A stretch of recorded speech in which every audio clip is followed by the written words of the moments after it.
Un saludo cordial aquí de parte de Lorenzo Meléndez, el único guanaragua que no es de Belice, que está aquí acompañado hoy, Navidad, 25 de diciembre de 2022. Lorenzo, ¿cómo estamos? Oh, estamos muy bien, Un saludo ahí cordial para toda la comunidad garífuna que nos miran en Honduras, Guatemala.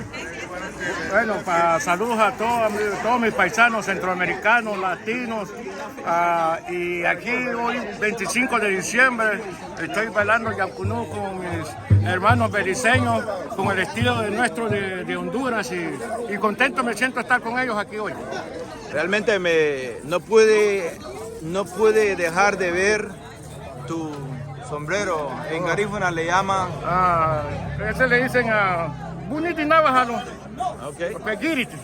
Pero ¿eso fue diseñado por Bodoma o el hermano Bodoma? No, diseñado por todo lo que usted mira aquí presente a Nani, tu Ovadiwa ni Sunkatele. Wow. Hasta ni llaven, ya, y Sunkate. Lidata. Qué bonito. Podría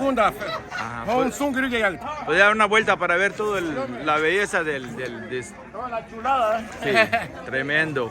¿De qué parte, Lorenzo? ¿De qué parte de Honduras?